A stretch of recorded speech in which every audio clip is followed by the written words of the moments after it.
এই রিক্সা লইয়া এই রাস্তার মুখটার মধ্যে দৌলতপুর নি কয়টা রে, এই দৌলতপুর রাস্তার মধ্যে বইয়া রইছে। রিক্সা আর নাই, মাত্র একটা, মশা দিয়া বইয়া রইছে। ডাহাত একবার আইয়া নামছে, নামিয়া কয় যাইবিনি বাসরা, না শৈল বলো না তো, তার শৈল বলা না। আরেক ফেল ফিরলে মশা দিয়া বইয়া রইছে, বিড়ি টানতে আছে বইয়া বইয়া।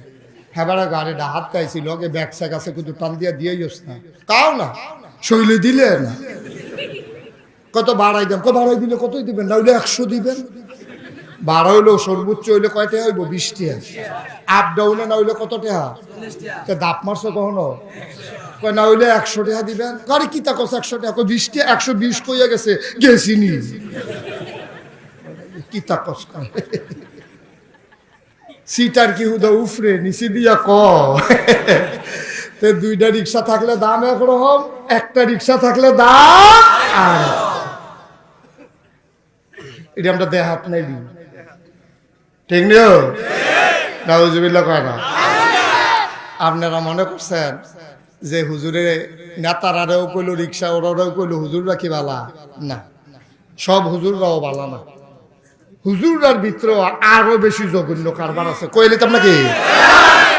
আমি তো সাধারণত কেউ দুষ কই না, তো কইতাম তৈলে মনে করছো যখন কই এলাই তৈলে আর সকলবেলা আহা কেন আর আইনা নাই কইয়া দিয়ে যাই গিয়ে দে মার হাওয়া কয় না রে। আমি যখন 1988 সাল 88 সালের কথা, আমি এক মাদ্রাসা দিয়ে ভর্তি হয়েছি, নাম কইতাম না, সিগনালে যাই। তো ভর্তি হয়েছি, পরে যাইতে সময় দেখি মাদ্রাসার সামনে বিরাট বড় একটা মাজার। কি যা কথা কয় না কি, আমি আবার ছোটবেলা থেকে একটু অন্যরকম। আমি ওই কি তার এত বড় মাদ্রাসা গাড়ার ভিতরে মাজা, সুটকিসটা রাখা আইতে আছি। তো ট্রাঙ্ক সুটকিস বইটই রাখা মাদ্রাসাত আইয়া মাজারের সামনে আইয়া ঢুকলাম, উড়ান আইয়া খেলাম, মাজারের খাদেন কেন একবেলা বাড়ি আইছে কামাইয়া কুমাইয়া হমা। আমি জীবনে অনেক কামাইন্যা দেখছি, তার মতো একটা কামাইন্যা, এমন কামান কামাইছে, রান্দা দিয়া শিরিষ কাগজ দিয়া ডইলা বার্নিশ কইরা রাখছে। আপনি দইরা না বইলে তার গালের মধ্যে ফিসলা খাই আপনি ফইরা যাইবেন না, এইরকম ফিসলা পা। আমি কই আপনাকে খা দেন, আমি কই দেখা বুঝইছে, কই কি বুঝইছে, আমি কই খা দেন এরকম মাজার কিরকম, এটা কান্তাজ আছে না আমার, এটা বুঝইছে। তা আমি কই উড়ুস করেননি, কয় কাল খেয়ে দে। আমি ওখানে মুখ ফাতো ইয়া বললাম কালকে জিরোদুর কালকে। তা আমি আবার কি আয়োজন করছেন, কয় গরুটা মাঠও দেখি একটা গরু বান্ধা রাখছে। আমি মাশাআল্লাহ তাজা পড়ছে। আমি আর কি ব্যবস্থা করছেন, কয় হুজুর গত বছর হুদা বেড়ায় শিল্পী দাওয়াত দিছিলাম, জমছে না, এবার বেরিয়ে বেড়াইয়া মাইদ্রাই তাই মাইদ্রাই। আমি কই ঢুল বাজার নি, কয় তো ঢুল ছাড়া কি গান হয়নি। তা আমি আপনারা যখন ফিডা দিবেন ঢুল আমরা ইয়া ফিডা দিয়া লাইন ফিডু ডরাইছে সাংঘাতিক, শরীরটা কাপ দিয়ে উঠছে। তা বলাবেন মানুষ কি চালাইলে কেন, এই হাফডা ফিডার তো বিচারও নাই কেন। তা আমার যখন এই কথা, আমি যখন এই কথা কইছি মারাত্মক ডরাইছে। আমি মাদ্রাসা দিয়া ফলাফেন্ডে করলাম লাড়ি চোরা কাটটালা। মাগরিবের পরে হেগুলো আবার গম ক্ষেত টম ক্ষেত আছে, আন্দাই রইছে, পরে আমরা ইয়ে গম ক্ষেত বইয়া রইলাম।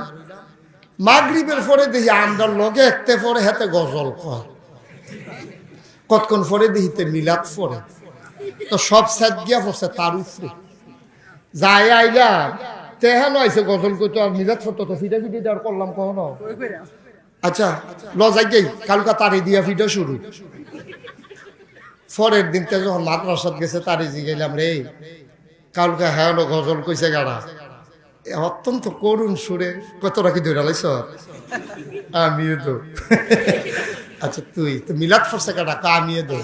আমি কে রে, তারা আমার দাওয়াত দিছে, মুরগা চালুন দিয়া ভাত খাওয়াইছে আর হাদিয়া দিছে। আমি কই তোর কি ওয়াজের ঠেড়া পড়ছে, তুই জানোস না কতক্ষণ পরে যে হেন গান হইব, কয় হ জানি। তো আমি কই তুই জান না হইল না কতক্ষণ পরে হেন গান হইব, তুই জান না হেন বিলাত ফুর্তি গেলি কেমনি? আরে তোর কি আহল ফতার আল্লাহ দিছে না? তুই মাদ্রাসাত ফরস, তোরে নিয়ে যে তারা মিলাদ ফরাইলো, কতক্ষণ পরে বেড়া বেড়ি গান গাইবো, মানসি কিতা কইব, তুই এটা চিন্তা করলি না? তো ধুম ধরে বইয়া রইছে। আমরা আরে কথা ক, তুই এমনি গেলি কেমনে হ্যাঁ না? তো ধুম ধরে বইয়া রইছে। আরে কিতা কথা কস না কে রে? কতক্ষণ পরে তে আইস দিয়া কয় ভাই তোমরা যে ক আমি হেন গেলাম কি রে, কুদুর চিন্তা করে চাইতা না হেন স্যার আমার ন্যায় কখনো।